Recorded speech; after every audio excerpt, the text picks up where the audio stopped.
Estás escuchando el podcast de Spaniard Performance, dedicado a conocer todos los aspectos del rendimiento físico y mental. Soy Rodrigo Alvira, y si quieres llevar tus conocimientos y tu rendimiento a su máxima expresión, este es tu podcast.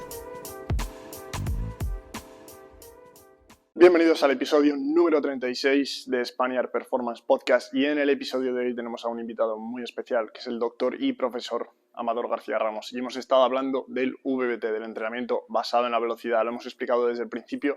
de qué se trata el VBT, qué es y para qué se utiliza, y hemos hablado también en detalle de todas las variables del VBT para el que no lo conozca lo pueda aprender desde el principio. Luego nos hemos metido en mucho más detalle y yo he aprovechado para hacerle muchas preguntas acerca de temas prácticos, ya que yo utilizo el encoder de Bitruf para utilizar el VBT cada día conmigo y con mis deportistas, y me surgen muchas dudas a la hora de programar, y él ha sido capaz de resolvérmelas. Él ha sido capaz de darme aplicaciones prácticas, no solo la teoría que ellos estudian, sino también cómo aplicarlo de manera práctica mucho mejor. Es un enfoque diferente al VBT que habíamos visto anteriormente en alguno de mis episodios, y la verdad es que ha sido un podcast brutal. Os aprovecho también para recordar que yo trabajo directamente con Bitruf. Bitruf colabora con Spaniard Performance y tenéis un código de descuento del 10% con el código Spaniard dentro de la web, con el que para mí es el mejor encoder y el mejor software que hay en el mundo ahora mismo. Así que nada, recordaros esto, que Amador me había confirmado que Bitruf había sido uno de los mejores encoders que ha probado. Así que nada, simplemente una opinión más y os dejo con el episodio. Que disfrutéis. Muchas gracias por estar aquí, Amador. Bienvenido al podcast y gracias por tu tiempo. Si quieres comentarnos un poco, introducirte, comentarnos un poco de dónde vienes, tu experiencia tanto académica como profesional. Pues muchas gracias por la invitación, Rodrigo. Yo me licencié en Ciencia de la Actividad Física y el Deporte por la Universidad de Granada, y ahí es donde he hecho casi toda mi formación académica, tanto la licenciatura como luego el máster, como la tesis doctoral. Luego, mientras realizaba la tesis doctoral, pues he tenido la suerte de ir a diferentes universidades, en la Universidad de Ljubljana, de Belgrado, a la Universidad Católica de la Santísima Concepción en Chile, donde he tenido la oportunidad de trabajar con muchos investigadores diferentes, porque me han dado mucho de lo que he podido ir aprendiendo, diferentes cosas relacionadas con la ciencia. Y la mayor parte he tocado bastantes tópicos de investigación, pero quizá el que más me ha apasionado, el que más me motiva, el que vamos a hablar hoy, que es el entrenamiento basado en la velocidad. Y básicamente la motivación sobre esto vino porque pues, en el grupo de investigación en el que comenzaba tampoco teníamos mucho equipamiento para hacer otro tipo de investigaciones. Entonces básicamente lo que teníamos eran pues, barras, discos y un encoder lineal. Entonces pues siempre hemos estado dándole a la cabeza a ver qué podíamos hacer para tratar de proporcionar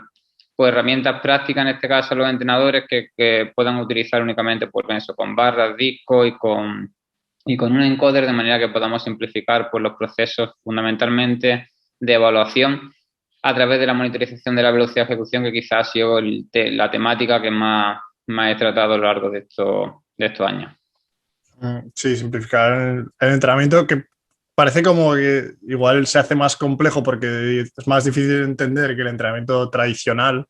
de repes, series y tal, pero que al final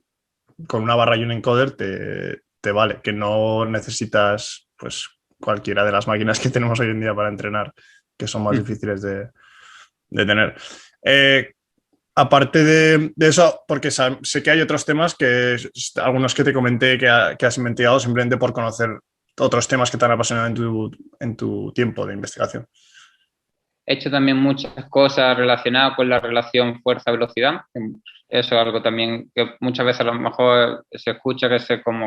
confunden, que parece que cuando se habla de entrenamiento basado en la velocidad es lo mismo que habla de la relación fuerza-velocidad, que lo propusieron por Morín, Samocino, y aquí en España fundamentalmente por Pedro Jiménez. También hemos hecho muchas cosas sobre eso, sobre la relación fuerza-velocidad y cómo poder medirla de manera simplificada en condiciones de campo, y cómo poder optimizar la fiabilidad de esas mediciones, que al final, si queremos tomar decisiones en nuestro entrenamiento en base a, pues si tenemos un déficit de fuerza y déficit de velocidad, pues tenemos que ser capaces de medir pues, esas relaciones con precisión. Entonces, de ahí creo que también he hecho bastantes cosas, influenciado por el que fue mi mentor científico, el profesor Slobodan Jaric de la Universidad de Belgrado, que estuvo pude compartir con él muchos de este tipo de investigaciones porque también él estaba muy, muy interesado.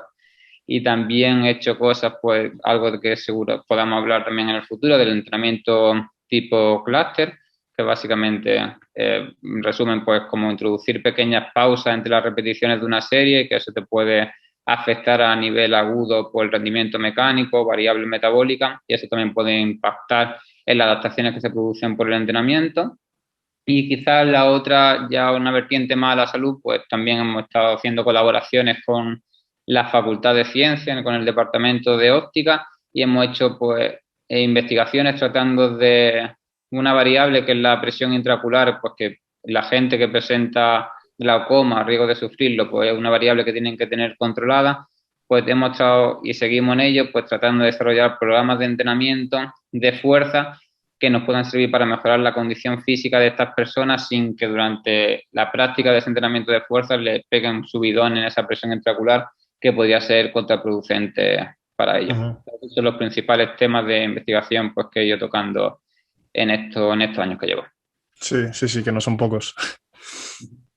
Pues vamos con la primera pregunta. Antes, sobre todo para los oyentes, para las personas que no conozcan un poco qué es el entrenamiento basado en la velocidad, si nos puedes dar una pequeña introducción acerca de qué es el VBT y para qué se utiliza. Pues el entrenamiento basado en la velocidad básicamente es como una metodología de entrenamiento que se basa en registrar una variable, que es básicamente la velocidad a la que se levanta una barra, y eso te puede proporcionar información tanto para prescribir el entrenamiento, ya sea por la carga que le pone a la barra, el número de ejercicios que realiza, el número de series que realiza, el número de repeticiones que realizas por serie. Entonces, el registro de la velocidad de la barra te puede dar información tanto para prescribir el entrenamiento de fuerza como también para evaluar sus efectos. Pues simplemente le puede proporcionar información para de una forma a lo mejor menos costosa, pues tener información de si tu deportista está mejorando o no, pues en diferentes zonas de la relación fuerza-velocidad. Y algo que creo que también es importante considerar es que muchas veces pues se pone como la dicotomía de si utilizar un entrenamiento más tradicional o un entrenamiento basado en la velocidad, y no tenemos que verlo como algo contrapuesto, sino que en muchas de las ocasiones simplemente la información que nos da el registro de esa velocidad de la barra, lo que nos permite pues complementar lo que veníamos realizando de una manera más tradicional y poder quizás prescribir el entrenamiento de una forma más precisa, saber exactamente qué es lo que le estamos dando a nuestros deportistas, pero no quiere decir que por monitorizar la velocidad de la barra estemos desterrando lo que estábamos haciendo antes, sino simplemente que tratamos de afinar un poco más en lo que veníamos haciendo. Y yo diría que el entrenamiento basado en la velocidad básicamente tiene cuatro aplicaciones fundamentales. La más simple, la más sencilla, es, por ejemplo, se ha demostrado en multitud de estudios científicos que proporcionar feedback de la velocidad de ejecución hace que los deportistas, mientras están realizando las repeticiones de una serie, pues se motiven más, incrementen su competitividad, etcétera. Y eso hace pues que el rendimiento mecánico mejore. Es decir, que pues si sin dar feedback a lo mejor pueden mover la barra a 0,80, dando feedback pues lo pueden mover a 0,82, 0,83, 0,84. Y eso es beneficioso porque se ha visto que si somos capaces de maximizar el rendimiento mecánico en una sesión de entrenamiento, en otra y en otra, al final las adaptaciones que se producen en el rendimiento son superiores. Pues son una simple aplicación de monitorizar la velocidad de ejecución puede ser, aunque nosotros prescribamos el entrenamiento todo en base de utilizando toda una metodología tradicional, únicamente por el simple hecho de decirle al deportista cuál es la velocidad a la que está desplazando la barra, pues podemos incrementar su motivación en el entrenamiento y eso a la larga pues conllevar a mejores adaptaciones. Entonces es una de las aplicaciones. La segunda pues puede ser pues, en cuanto a la prescripción del entrenamiento, pues prescribir las cargas, que quizás sea la aplicación que más se ha estudiado en la literatura científica, y es básicamente pues que se ha visto que existe una asociación muy fuerte entre la velocidad a la que se desplaza una carga y, por ejemplo, el porcentaje de la repetición máxima. Entonces, pues podemos saber a través de la monitorización de la velocidad de la barra con qué porcentaje de la 1RM está trabajando nuestro deportista. Eso hay infinidad de maneras de hacerlo, de manera más general o de manera más individualizada, pero básicamente eso, a través de la monitorización de la velocidad de la barra, podemos decidir si tenemos que poner más o menos kilos a nuestros deportistas. Otra es la monitorización, en este caso ya no de la carga, sino del volumen, es decir, por ejemplo, el número de repeticiones que se hacen en cada serie de trabajo. Hay también diferentes enfoques, quizá el que más se está utilizando es pues parar la serie cuando se pierde un determinado porcentaje de velocidad, es decir, pues empieza a hacer repeticiones, cuando pierde un 10%, un 20%, un 30% de velocidad, pues detenemos la serie. Y por último, la última aplicación pues sería pues la monitorización de la velocidad de la barra con vista a evaluar los cambios en los niveles de esfuerzo de nuestros deportistas. Pues durante un ciclo de entrenamiento, pues a lo mejor evaluar las mismas cargas absolutas y comparar los valores de velocidad. Y sabemos que si una carga lo somos capaces de desplazarla a una mayor velocidad que antes de un periodo de entrenamiento, pues sabemos que nuestro deportista ha mejorado su rendimiento mecánico, su capacidad de aplicar fuerza ante esas cargas. También hay infinidad de test que se pueden realizar utilizando la velocidad de ejecución, pero bueno, eso sería como la idea básica. Uh-huh. Sí, sobre todo lo último que has comentado, es lo que más me gusta a mí es que puedes hacer mediciones día a día y aunque sea la mejora de 0,01 metro por segundo, puedes verla, que es verdad que de día a día quizá no es tan significativo porque pueden significar muchas cosas, pero semana a semana sí que puedes ir viendo que con el test tradicional de fuerza no se puede ver. Y luego, sí. Sí, eso me parece una de las, incluso algunas veces como una de las críticas que se hace a eso de monitorizar la velocidad de ejecución, es como que parece que hacemos test específicos, pues que al final pues no nos sirven para mejorar el rendimiento de nuestros deportistas. Y una de las ventajas que sí se sabe implementar bien es que simplemente por los datos que estamos recogiendo en el entrenamiento somos capaces de ver a diario si nuestro deportista está mejorando, ¿no? Sí, y luego, claro, que pues es que individualizar las cargas día a día es espectacular. Una de las cosas que yo hice es aplicar el método búlgaro conmigo mismo porque me parecía interesante y hacer máximas en sentadilla todos los días y era brutal cómo cambiaba el RM diario o la velocidad a la que levantabas esa carga y cuánta podías levantar y además veías la mejora, era increíble. Y eso es muy entretenido. Y luego lo que dices tú del feedback que se le da a los deportistas, que ellos se dan cuenta cuando tú le dices, venga, levanta a la máxima velocidad que puedas. Y ellos se dan cuenta de que haciendo 3 repeticiones, igual que la habían hecho la semana pasada, pero con feedback de velocidad, la fatiga que tienen dentro de la propia sesión es mucho mayor, simplemente porque dicen, ostras, es que podía estar metiendo muchísimo más esfuerzo en cada repetición. Y necesitas hacer mucho menos en total de lo que habías estado haciendo anteriormente porque salían de la sesión diciendo, bueno, podría haber hecho más. En cambio, con el mismo volumen, con la velocidad, decían, es que con 3 reps ya voy muerto. Y eso es increíble. Sí, porque tienes la intención de moverlo a la máxima velocidad posible, que al final es bueno también, porque tú también como entrenador pues te aseguras de que realmente tu deportista está dando el máximo en esa sesión de entrenamiento, porque muchas veces nosotros le decimos, pues venga, pues vete para allá, ya tantas series, de tantas repeticiones a la máxima velocidad posible, pero si no estás 100% delante de él o cualquier cosa, puede que tu deportista pues no lo haga a la máxima intensidad posible y al final el problema es que al final las adaptaciones pues pueden ver un poco comprometidas. Sí. Y luego lo de la programación por volumen también es brutal, porque sería bonito, claro, incluso con el entrenamiento online que se hace a veces, con deportistas que puedan tener su encoder, porque además con los softwares que hay ahora es muy sencillo de utilizar y que en vez de programar pues 5 repeticiones yo te puedo programar un 10% de pérdida y tendré al deportista A que va a hacer 3 y al B que va a hacer 6. Y si a esos deportistas se les hubiera dado lo mismo, pues es verdad que en una sesión no cambia mucho, pero como dices tú, después de 2 meses, si miras el total de repeticiones realizadas, la velocidad movida, es que cambia una barbaridad. Es un granito de arena cada día. Sí, totalmente. Y el desarrollo de los software yo creo que va en ese sentido y seguro que ahora que a lo mejor todavía lo vemos un poco lejano, pero seguro que en unos años lo tenemos ya aquí. Sí, para el uso de todo el mundo. Ojalá pronto.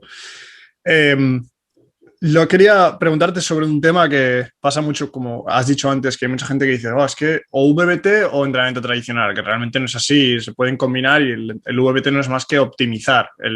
la periodización tradicional.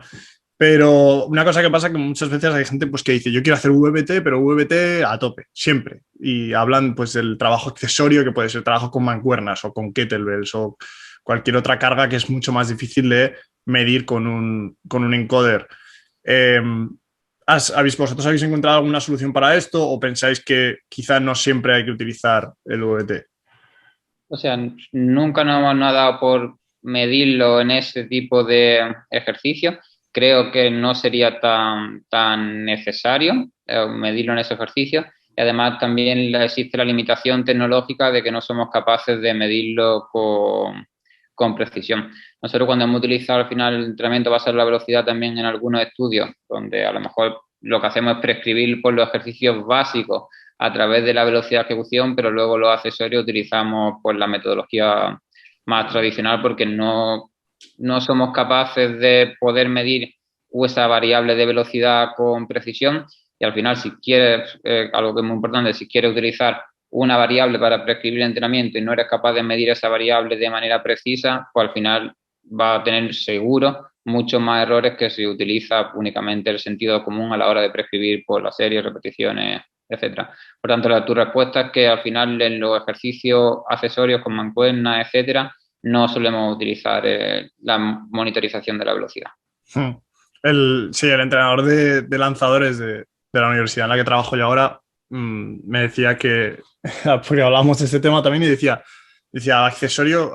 qué? Dice, yo lanzo, sprinto, salto y vengo aquí y cojo barra. Y eso es mi gimnasio, barra. Barra con VBT, con gomas, etcétera, etcétera, pero ya está, accesorio nada. Accesorio hago 4 cosas, pero el rendimiento es esos 4 pilares. Y me parecía muy interesante y es verdad que a veces incluso me decía, si es algo que no puedo medir porque no tiene una intensidad suficiente o porque no tiene la velocidad suficiente, igual es un trabajo que a mí no necesito tanto para mejorar el rendimiento. Entonces eso me pareció una reflexión bastante interesante. Sabemos que hay dos o más, pero sobre todo dentro de la nomenclatura de la medición de la velocidad, hablando de la velocidad pico, de la velocidad media propulsiva y de la velocidad media. Si nos puedes explicar un poco qué es cada una de ellas y para qué se utiliza cada una. Al final hay que tener en cuenta que siempre que hablamos de velocidad en el entrenamiento basado en la velocidad, pues nos estamos refiriendo exclusivamente a la velocidad a la que subimos en la barra. Y dentro de esa velocidad a la que subimos en la barra, pues hay diferentes variables que por los diferentes software pues se están reportando y que se dan en los diferentes artículos científicos. Y quizás las 3 que has comentado, velocidad media propulsiva y velocidad pico, sean las más utilizadas. Básicamente, la velocidad media hace referencia a la velocidad de la barra, que sería el promedio de la velocidad de la barra desde que empieza la fase ascendente, que se conoce como la fase concéntrica, hasta que la barra llega a la máxima altura. La velocidad media propulsiva es básicamente también la velocidad promedio desde que la barra empieza la fase ascendente y en este momento sería hasta que la aceleración de la barra se hace menor que la gravedad, que en este caso hasta que la aceleración de la barra es menor que 9,81 metros por segundo cuadrado. Entonces esto es importante porque cuando hacemos ejercicio ante cargas muy, muy ligeras, cuando no hacemos el ejercicio de manera balística, como por ejemplo un salto, un lanzamiento, etcétera, con el objetivo de que la barra no salga disparada, por ejemplo, en un pre de banca de nuestras manos, cuando estamos trabajando ante cargas muy ligeras, pues tenemos que frenar la barra al final del movimiento. Entonces, la última parte del movimiento, cuando trabajamos con cargas muy ligeras, la aceleración de la barra es menor que la gravedad. Por lo tanto, la gente que propone pues, el uso de la velocidad media propulsiva, básicamente hace referencia a que tenemos que eliminar esa última parte de la repetición donde el sujeto realmente no está aplicando fuerza en la misma dirección en que se mueve la resistencia. Y por último tenemos la velocidad máxima, que básicamente es la máxima velocidad que alcanza la barra en la fase ascendente. Y en cuanto a qué variable utilizar, esto ha habido también bastante controversia al respecto. al final tenemos que ser conscientes de cuáles son las diferentes aplicaciones que tiene el entrenamiento basado en la velocidad y seguramente en función de para la que tú quieras utilizarlo, te puede venir mejor un tipo de variable u otra. Nosotros lo que hemos visto en la mayor parte de los ejercicios es que cuando el objetivo que tenemos es predecir la 1RM a partir de la monitorización de la velocidad ante cargas submáximas, la variable que da un mejor rendimiento es la velocidad media. Y en cuanto hablamos de evaluar el rendimiento, en este caso, como hemos dicho antes, la velocidad media, por ejemplo, si hacemos un press de banca tradicional, ante cargas muy ligeras tendríamos la problemática eso, de que estaríamos considerando la parte final del movimiento en la que realmente no estamos aplicando fuerza, sino que estamos frenando la barra. Entonces, por eso los que proponen la velocidad media propulsiva, pues indican que es mejor la velocidad media propulsiva porque te permite evaluar como el máximo rendimiento mecánico del individuo. Pero nosotros, aunque estamos de acuerdo con esta afirmación, pero lo que no estamos de acuerdo es en que si queremos evaluar el máximo rendimiento mecánico de nuestro individuo ante cargas muy ligeras, que le propongamos, que no estamos de acuerdo en proponerle un ejercicio en la que una gran parte del movimiento el sujeto tiene que estar frenando el ejercicio. Por lo tanto, lo que proponemos en esa carga, pues, por ejemplo, un press de banca ante 20 kilos o una sentadilla entre 20 kilos, es no hacer un press de banca tradicional o no hacer una sentadilla tradicional con los pies en el suelo, sino que realizar ese movimiento de manera balística. En este caso, hacer el press de banca lanzado o la sentadilla con salto, en la que el sujeto está tratando de aplicar fuerza durante todo el rango de movimiento. Por lo tanto, en este ejercicio balístico sí parece que está pues aceptado a nivel más universal de que los valores picos, en este caso la velocidad máxima, sería la principal variable de rendimiento. Por lo tanto, cuando nosotros evaluamos el rendimiento ante cargas muy ligeras, lo primero es que siempre realizamos movimientos de manera balística, porque si queremos evaluar, en este caso, estamos de acuerdo, el máximo rendimiento mecánico de nuestro sujeto ante carga ligera, no le vemos ningún sentido evaluarlo ante un ejercicio que el 40% del ejercicio el sujeto está frenando el movimiento en vez de tratando de aplicar fuerza durante todo el rango de movimiento. Entonces, cuando trabajamos con carga ligera, utilizamos la velocidad máxima y siempre movimientos balísticos, y cuando evaluamos el rendimiento de fuerza ante cargas pesadas, como ya da lo mismo utilizar la velocidad media propulsiva o la velocidad media, porque el sujeto trata de aplicar fuerza durante todo el rango de movimiento y no tiene que frenarla porque ya la carga es muy pesada. Entonces ahí pues carece de sentido de hablar de velocidad media propulsiva o velocidad media, porque básicamente te da los mismos resultados. Lo único que tiene sentido de ver la diferencia entre velocidad media propulsiva y velocidad media es ante cargas muy ligeras, pero nosotros tenemos la opinión de que ante cargas muy ligeras no debemos utilizar ejercicios tradicionales no para la evaluación seguro y seguramente tampoco para el entrenamiento, porque realmente no estamos desarrollando los valores mecánicos máximos que pueden desarrollar esos sujetos. Y también, pues, si tienes que hacer un press de banca, una carga muy ligera, a máxima velocidad y no la suelta, no es tampoco muy parecido a lo que los deportistas tienen que hacer luego en su competición. Por tanto, vemos que puede tener una mayor transferencia realizar el movimiento balístico y además de que le impone un mayor esfuerzo mecánico que supone que luego pues, va a desencadenar también en mayores adaptaciones. Ostras, esto es muy interesante porque todo lo que ya lo había leído hasta el momento y todo lo que había escuchado era acerca de la media propulsiva que se utilizaba. Y claro, tiene sentido sobre todo porque lo que decís es que si utilizamos cargas ligeras, vamos a hacer trabajo balístico en el que tú haces el máximo esfuerzo posible y utilizas la velocidad pico, que era una de las preguntas que tenemos más adelante, y luego a partir de utilizar esas cargas, pásate al otro para seguir trabajando bien y obtener un estresor que realmente obtenga adaptaciones, pásate al trabajo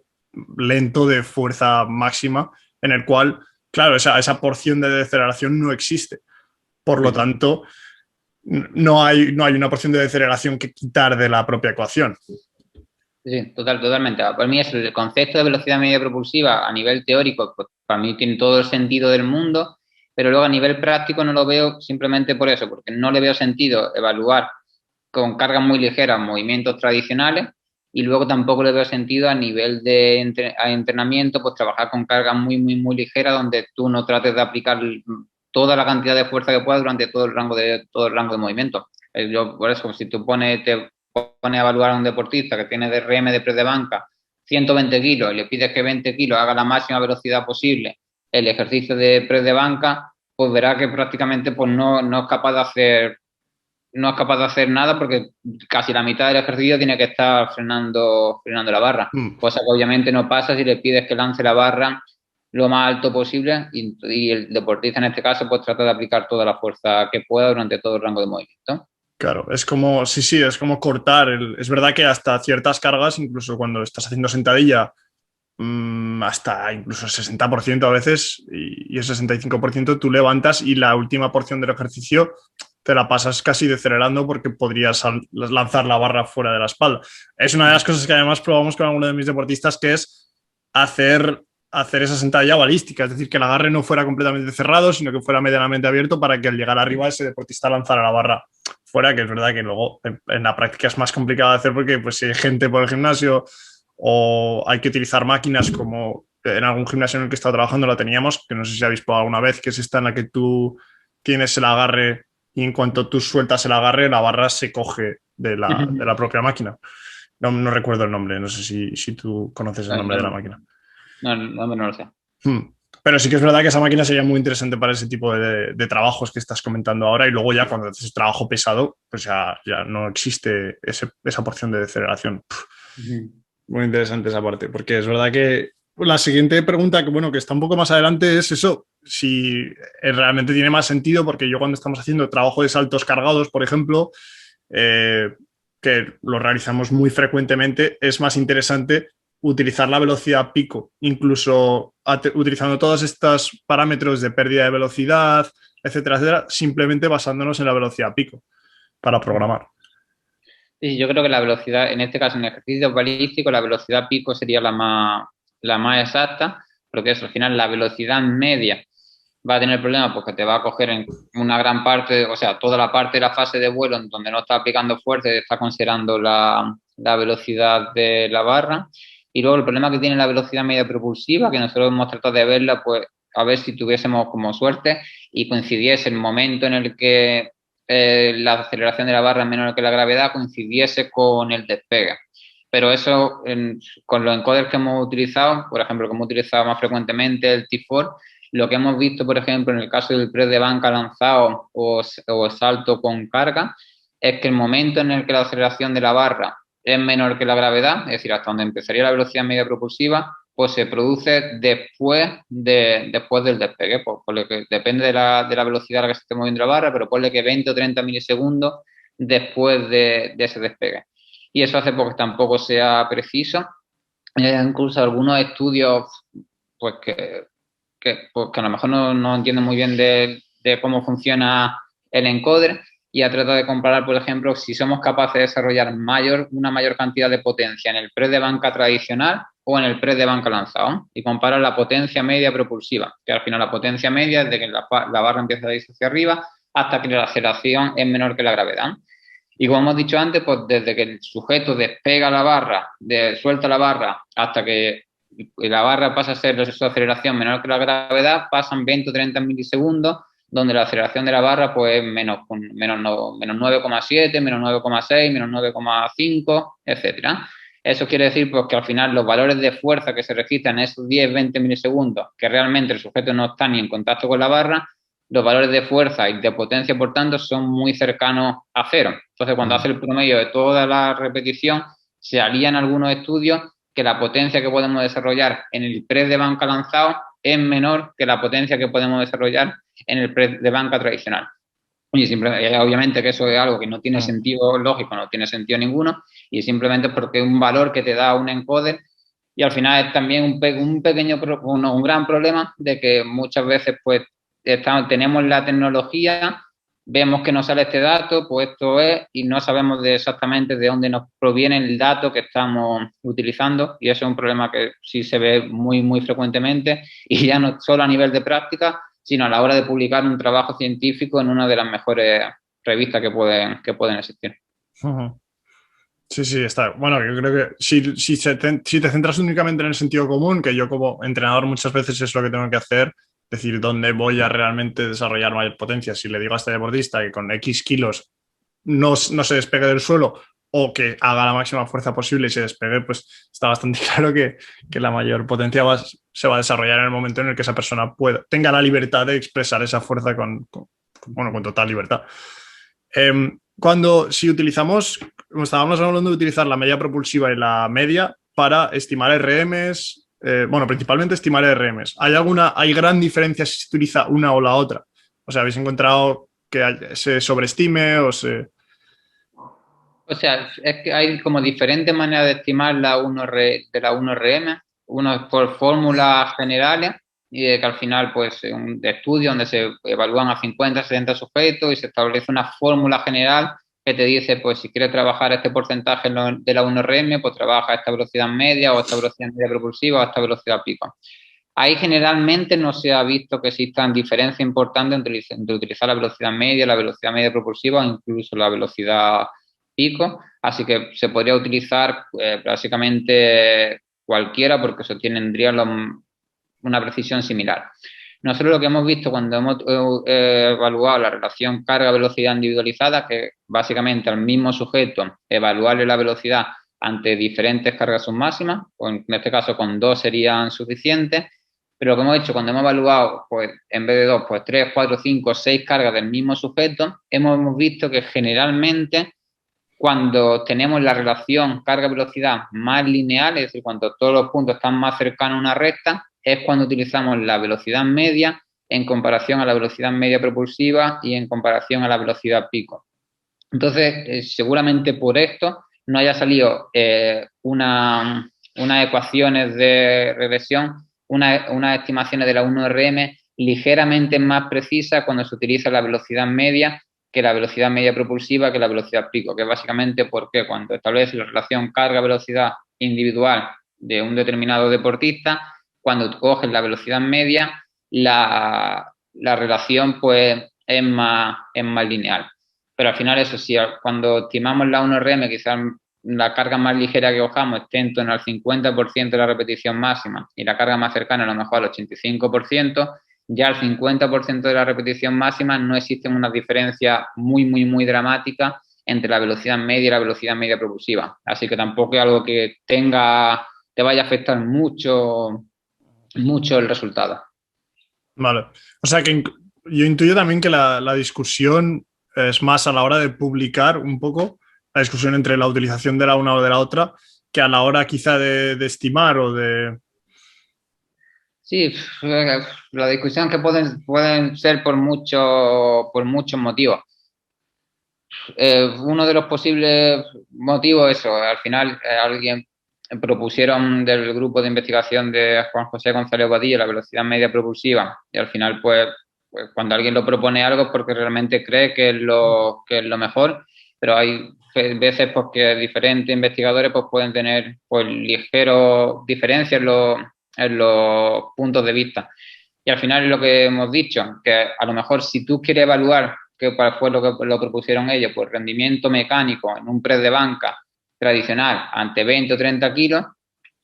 pues sí, pues la velocidad media propulsiva quizás pues sí tenga sea mejor que la velocidad media. Pero si lo quiero utilizar es para otro propósito, que es para estimar la 1RM, pues no existe diferencia entre que cojas la velocidad media y la velocidad media propulsiva. Entonces también un poco de la disyuntiva entre utilizar una variable u otra, no es siempre decir, pues esta variable es mejor que la otra, sino es preguntarte para qué lo va a utilizar esa medición de esa variable y a lo mejor puede ser mejor una, mejor la otra o darte lo mismo utilizar una que la otra. Sí. La siguiente pregunta tenía que ver en torno a... Sabemos que hay muchos aparatos, digamos, que podemos utilizar. Bueno, realmente se dividirían básicamente normalmente encoders y acelerómetros. Si nos puedes explicar un poco la diferencia entre cada uno de ellos y si habéis estudiado ambos o sabéis cuáles acaban dando mejores resultados. Sí, nosotros hemos hecho varios estudios, en este caso uno de los estudios más reconocidos que tenemos fue un estudio donde comparamos 7 dispositivos diferentes que te monitorizan la velocidad de la barra y básicamente creo que utilizamos 4 encoders, 2 acelerómetros y una aplicación móvil. Y la conclusión a nivel general del estudio fue que los 4 encoders te proporcionan la velocidad de precisión la velocidad de ejecución con una precisión muy alta y muy comparable entre esos 4, y luego los 2 acelerómetros que utilizamos fueron los que nos proporcionaron la medición de esa velocidad de ejecución con una menor precisión. Ese fue nuestro estudio y básicamente también sacamos, pues en realidad lo hizo Jonathan Weekly, que es un investigador de la Universidad Australiana, que sacó recientemente, el año pasado, una revisión sistemática en la que pude colaborar con ellos, y analizando toda la literatura científica, pues se llegó a la misma conclusión, de que básicamente a lo mismo que encoder utiliza, que todos tienen una precisión bastante aceptable, y luego los acelerómetros están un poco por abajo. Y seguramente pues se deba a la diferencia en que la forma en que ambos dispositivos pues llegan a esa medición de la velocidad. Al final los encoders lo que te hacen es que mide el desplazamiento y el tiempo del cable, y a partir de eso te derivan la velocidad de la barra, y el acelerómetro pues te miden la aceleración en el tiempo, y a partir de la aceleración en el tiempo pues tienes que integrar para obtener la velocidad de la barra. Y los datos pues se hacen menos precisos pues cuando tienes que realizar una integración que cuando tienes que hacer la derivada de los datos espacio-tiempo. Entonces, de momento, yo diría que la literatura científica es clara en que los encoders todavía pues son los que nos proporcionan unos resultados más precisos. Ojalá los acelerómetros pues al final son más prácticos de utilizar en muchos sentidos, pero al final eso, necesitamos que si queremos tomar decisiones en este entrenamiento a partir de una variable, por muy práctico que sea un dispositivo, si esa variable no me la está dando con precisión, pues voy a tomar como referencia para prescribir mi entrenamiento una variable que no es precisa, pues seguramente es mejor no utilizarla. Sí, bueno, esa ha sido siempre mi experiencia un poco. Yo he utilizado un par de marcas de acelerómetros justo con un encoder, bueno, con varios encoders, porque siempre he podido trabajar con varios, aunque siempre tiro para uno. Siempre me ha dado, o sea, esos encoders lineales que utilizaba siempre me daban resultados muy, muy similares, y los acelerómetros, aparte de que me daban muchos errores, siempre me daban datos muy dispares, y muchas veces no me leían el dato, que eso es uno de los errores que más te fastidia todo el entrenamiento, porque te jode completamente la serie. Totalmente. Yo he estado pues, hablando con muchos entrenadores personales que tenían acelerómetro, y digo, pero bueno, si esto, ¿cómo lo utilizas tú si luego te darán muchos fallos? Decía que había muchas repeticiones que no le medían, y me decía, pues yo al final lo compré pues, con el objetivo de hacer muchas cosas, pero ahora básicamente yo lo utilizo como para dar feedback de la velocidad de ejecución. Pero tampoco les enseñaban los resultados a los objetos, sino que ellos les giraban esto y le decía 0,87. Y a lo mejor ahora si salía una burrada, no le contaba la repetición, pues le decían ellos lo que ellos creían que era algo de eso. Entonces, por final les servía para tener a sus sujetos motivados y dando el mismo rendimiento mecánico, pero obviamente no le podían enseñar la pantalla porque decían, pues esto como va a ser imposible si antes que... Sí, eso. Además nos pasó a nosotros con el equipo de fútbol, porque además son muy graciosos cuando entrenan, y pasaba un montón que levantaban barra y 0,90, venga, va, siguiente. Y levantaba y dice 1,50, y un compañero por detrás decía, sí, un huevo, no sé qué, imposible.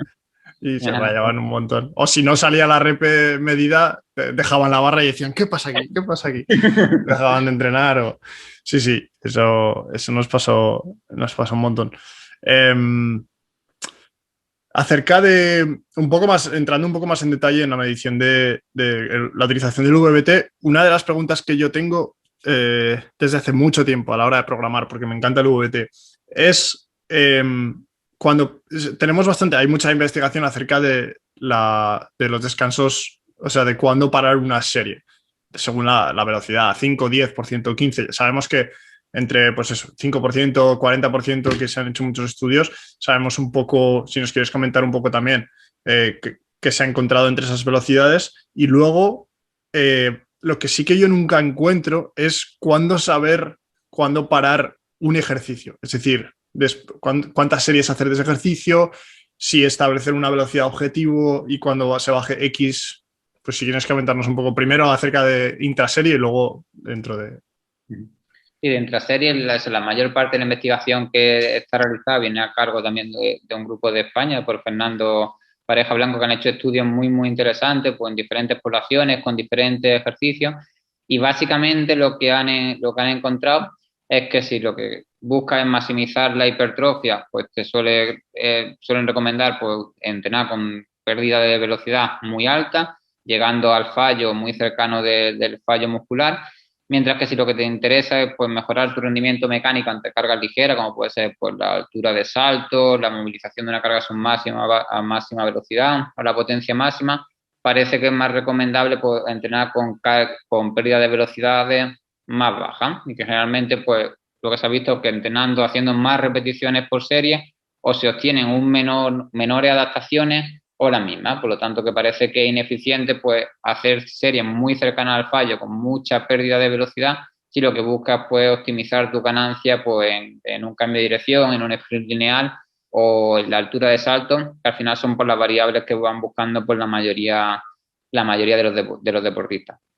Ahí puede haber pues, controversia al final de cómo podemos prescribir de manera más precisa el volumen dentro de una serie, porque hay diferentes maneras. Pues la pérdida de velocidad, que como hemos dicho es la que más se está utilizando, pero luego pues, hay gente que utiliza pues, umbrales absolutos de velocidad, pues que deciden que cuando pierden por 0,30, 0,35, 0,40 metros por segundo es cuando detienen la serie, o hay diferentes maneras pues, que nos podríamos ir a mucho tiempo. Pero básicamente, independientemente de la manera que lo veamos, al final lo que venía diciendo la literatura tradicional, porque si hacen muchas repeticiones llegando al fallo, pues las adaptaciones que se producen son más estructurales y que si lo que quieren maximizar son las adaptaciones en tareas donde los valores de potencia máxima sean decisivos, pues lo que te interesa pues entrenar bajo condiciones que no sean muy fatigantes, en este caso pues perdiendo poca velocidad por serie. Y eso está pues, más que demostrado por los estudios que ha hecho Fernando. Y lo que me comenta en la segunda pregunta pues, o sea, a nivel científico, pues creo que no hay ningún estudio que haya medido directamente eso. Entonces, nosotros más o menos cómo creo que lo haríamos, pues sería básicamente pues, a un deportista determinado, pues le prescribo a lo mejor por 3 series, 4 series de un determinado ejercicio y a la hora de monitorizar la velocidad de la primera y la segunda repetición, si yo estoy viendo pues, que el objetivo que de mi sesión de entrenamiento está destinada por la mejora de la potencia máxima o que no con más nivel nervioso que nivel estructural, pues si veo que la tercera o la cuarta serie pues no es capaz de desarrollar las velocidades que ha hecho al inicio del entrenamiento, la primera serie o la segunda, pues a pesar de que tengo prescrito 4 series, pues paramos aquí. O si dudo entre hacer 4 o 5, pues si veo que en la cuarta pues me está haciendo velocidades iguales que la primera serie o incluso superiores, pues digo, bueno, pues a lo mejor te voy a hacer una quinta serie porque eres capaz de desarrollarlo con el mismo rendimiento mecánico que estaba hecho antes. Entonces, básicamente lo que nos aporta la velocidad de ejecución aquí es como un indicador de saber si mi sujeto se está recuperando o no lo suficiente y que le debe realizar más series, o también me sirve a mí de indicador, pues si a lo mejor mi sujeto, pues si la segunda serie no me es capaz de mantener la velocidad, pues digo, pues en vez de este sujeto, en vez de descansar 3 minutos, a lo mejor lo tengo que poner a descansar 4 minutos,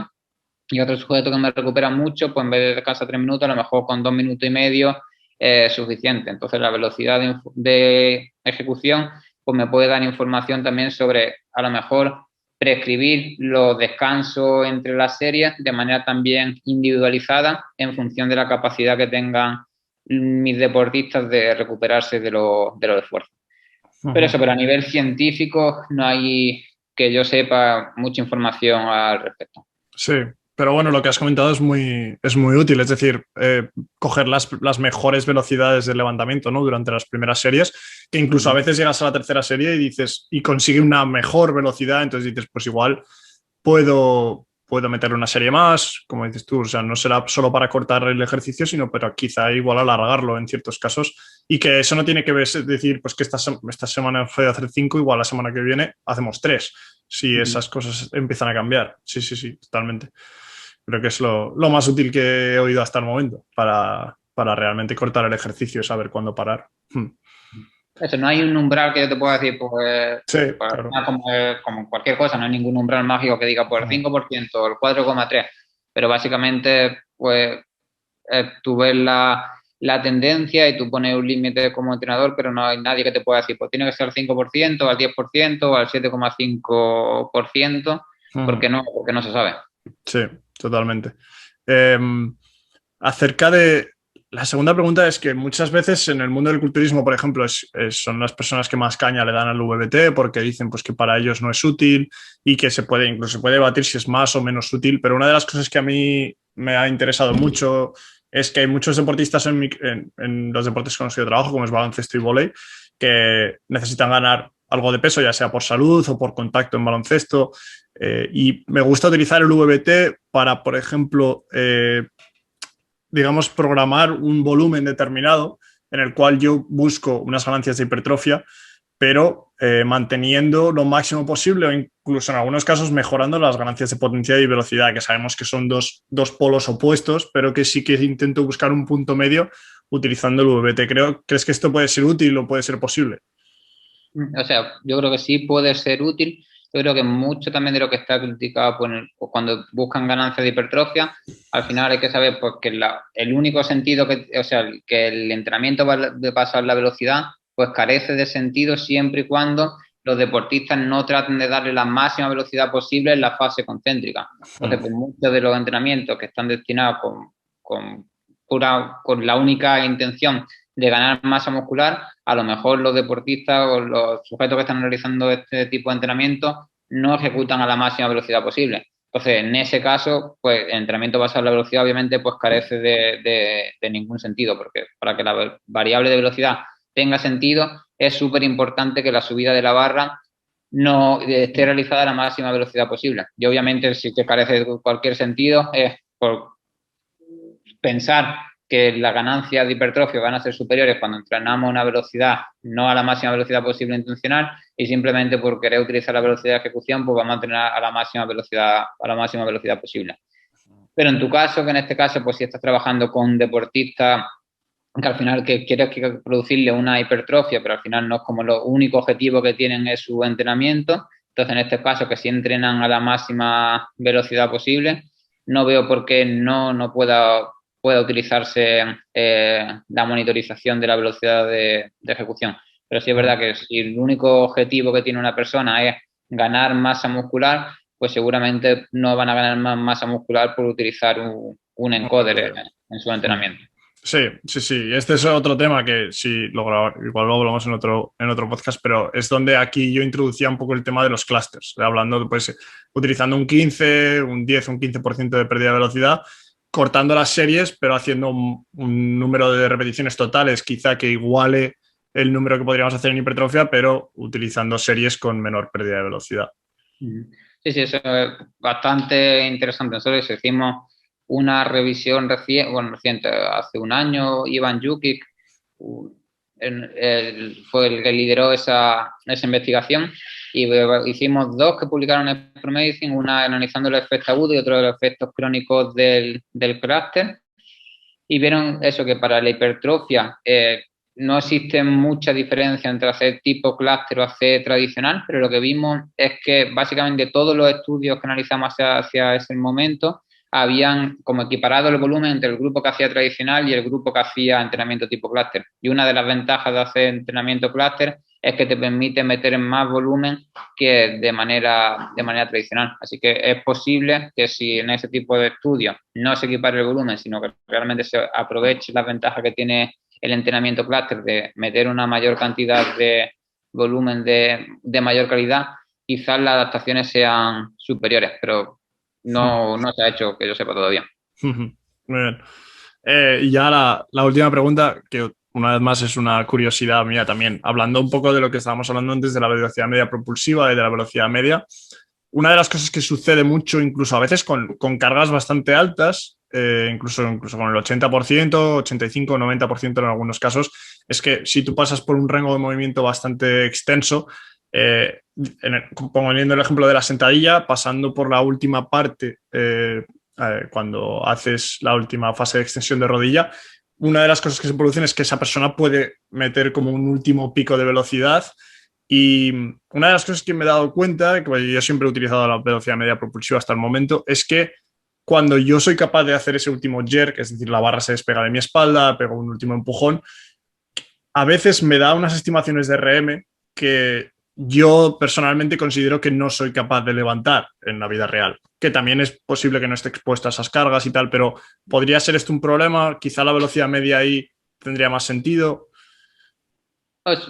yo creo que va a tener exactamente el mismo problema con la velocidad media y la velocidad media propulsiva. Al final, los estudios científicos que realizamos, al final eso lo tenemos que tener muy estandarizado y al final pues instruimos a que los sujetos pues se peguen la barra sobre la espalda y no le permitimos porque se separe la barra de la espalda a lo largo del ejercicio. Si eso sucede, lo que pasa al final al utilizar la velocidad media, la velocidad media propulsiva, es que te va a sobreestimar la velocidad en comparación a que si lo hubiera hecho la misma repetición, pues con la barra totalmente en la espalda. Obviamente, pues, al final es el mismo tiempo que tarda en realizar la fase ascendente, pero la barra en vez de quedarse en los hombros, pues se queda 10 centímetros más para arriba, pues al final recorre más espacio. En el mismo tiempo, por lo tanto te sale más velocidad que la que realmente hubieras tenido en ese ejercicio. Entonces eso simplemente al final es un problema. Si te despegas la barra de tu cuerpo, pues te sobreestimas la velocidad a que tú has hecho realmente. Okay. Entonces, pero eso es complicado. O sea, en los estudios científicos, como lo evitamos, es que instruimos a los sujetos que la barra siempre tiene que estar en contacto con ellos y si no, la repetición no es válida. Sí, claro, añades mayor rango de movimiento y eso al final te da una velocidad mayor. Sí, eso es inevitable que se utilice la velocidad media propulsiva, la velocidad media, pues como he dicho, te tiene que salir sí o sí así porque en el mismo tiempo la barra recorre más espacio. Si tuviese el encoder, a lo mejor en vez de enganchado en la barra, pues enganchado a un cinturón o algo de eso del cuerpo, pues obviamente pues da lo mismo que la barra se desplace o no se desplace hacia arriba. Sí, eso es, sí. Muy bien. Pues bueno, estas son todas las preguntas que tenía por hoy. Muchísimas gracias por estar aquí, Amador. ¿Hay alguna cosa que nos quieras comentar o algo que promocionar o algo que mostrar?